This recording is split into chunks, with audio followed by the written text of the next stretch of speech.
दोस्तों, मैं आपका दोस्त और होस्ट विवेक दीक्षित, और आज मैं आपको लाया हूँ एक ऐसी ऐतिहासिक जगह जो हम जानते नहीं और हमारे बिल्कुल पास है।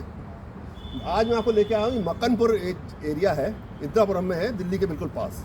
और अब मैं आपको बताऊंगा कि यहाँ एक ऐसा आदमी सो रहा है जिसने, जो अगर ना होता तो हिंदुस्तान का इतिहास ही बदल जाता। ओके, आपको बताता हूँ।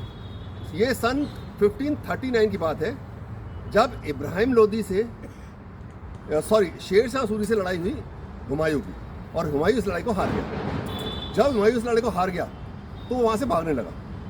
तो उस वक्त गंगा नदी में बहुत ज़्यादा उफान था, तो उसकी जान खतरे में आ गई, वो डूबने लगा। तो वहाँ पर एक भिष्टी मैं आपको बता दूँ भिष्टी क्या होते हैं। भिष्टी एक ऐसे चमड़े की बैग लिए रहते थे उस ज़माने में, और उसमें पानी भरे रहते थे। उस पानी में लोग वो सबको पानी पिलाते थे। तो भिष्टी ने क्या किया, अपनी पानी के अंदर अपनी चमड़े की वो थाली की, उसमें हवा भरी और हुमायूं को पकड़ाया, जिसके सारे हुमायूं उसको तैरता हुआ गंगा पार किया। अब इस बात से हुमायूं बहुत इंप्रेस हुआ। और हुमायूं ने कहा कि यार, मैं तुम्हारा बहुत एहसान मंद हूँ, आज तुमने मुझे बचा लिया। यदि मैं कभी बादशाह बना हिंदुस्तान का तो मैं तुमको कुछ इनाम जरूर दूंगा। ठीक है दोस्तों, तो यहाँ पर इसको कट करते हैं। दोस्तों, ये हैं उन लोगों की कब्रें, काफ़ी ख़राब हो चुकी हैं, तो इनको मेरे ख्याल से मेंटेन किया जाना चाहिए। इनका कुछ पुनरुद्धार करना चाहिए। ASI करेगा, जो भी करेगा वो देख ले। हाँ जी, तो मैं आपको बता रहा था कि उस आदमी का नाम था निजाम सिक्का या भिष्टी। तो जब उसने उसको बचा दिया, तो उसके बाद जब हुमायूं वहाँ से लौट के आया, जब उसने हरा दिया शेर शाह सूरी के बेटे को, तो उसने इसको एक दिन का राजा बनाया। उस एक दिन के राजा में उसका उसी चमड़े का जो बैग था उसको फाड़ के उसके सर पे उस पर एक ताज लगाया, और उसको कहा कि भाई अब तुम एक दिन के राजा हो। और ऐसा कहा जाता है कि ये बात हुमायूं ने मोहम्मद गौस साहब के कहने पे की थी। वैसे वो वादा भी कर चुका था, तो उसे करना ही था वो पूरा।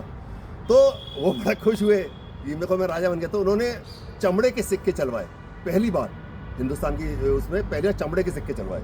और वो सिक्के आप पटना या दिल्ली या कई म्यूजियम से आप देख सकते हो, आज भी है। तो इस तरीके से वो एक दिन का राजा बने। और तो दोस्तों, इस प्रकार से अगर आप कहा जाए, तो अगर आपसे कोई पूछे कि एक ऐसा आदमी जो मुगल राजा तो था या मुगल बादशाह तो था लेकिन मुगल नहीं था, तो आप क्या बोलेंगे? डेफिनेटली आप बोलेंगे निजाम सिक्का, क्योंकि ये उस डायनेस्टी का तो नहीं था, बाबर उनकी, लेकिन वो एक दिन का राजा बना था, तो मुगल में काउंट तो किया जाएगा। ठीक है ना? तो इस तरीके से वो बना। और आप देखिए, अपने कैमरामैन से कहूँगा थोड़ा दिखाइए, ये लोग यहाँ सो रहे हैं। ठीक है जी। और ऊपर का दिखाइए कैमरामैन साहब, ऊपर का थोड़ा दिखाइए। ये देखिए, हाँ, तो हाँ, और ये काफ़ी, इसमें आपको देखा होगा काफ़ी नक्काशी, थोड़ा को दिखाइए, वो जाली दिखाइए, वो जाली दिखाइए। वो देख कितनी शानदार नक्काशी है, लेकिन वो कई जगह से टूट चुकी है। तो अगर उसका रिपेयर हो तो ये फिर से भव्य स्मारक बन सकता है, और एक बहुत ही ऐतिहासिक चीज़ बन सकता है। और इसी के साथ दोस्तों, हाँ, हमारे यहाँ इनके गाइड कुछ कहना चाह रहे हैं। आप कुछ कहना चाह रहे हैं? आइए, आप आइए। आपका शुभ नाम? इनका नाम निजामुद्दीन है, और यहाँ के केयर टेकर है। ये आपसे कुछ कहना चाहते हैं, बताइए साहब, क्या चाहते हैं आप? थोड़ा तेज बोलिए, थोड़ा कैमरे में। हाँ, डेफिनेटली ये तीनों छतरियाँ काफ़ी रिपेयरिंग मांगती है।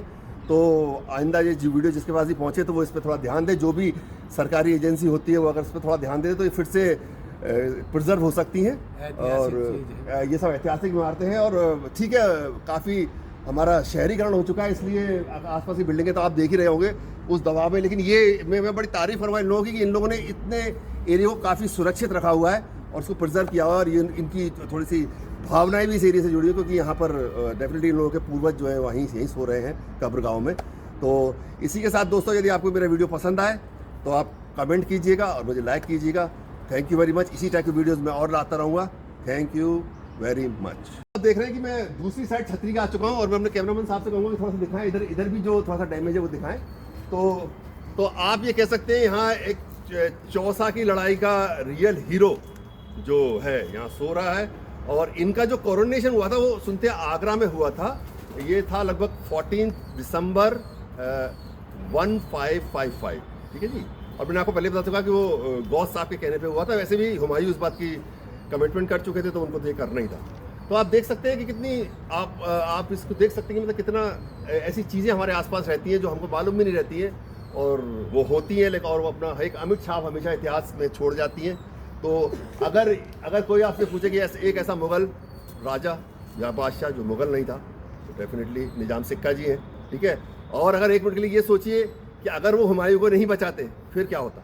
अगर वो नहीं बताते तो फिर हिस्ट्री कुछ और भी हो सकती थी, लाइक हुमायूं वो सब मर जाते और उसके बाद वो ना लौट के आते, ना ये मुग़ल साम्राज्य स्थापित होता।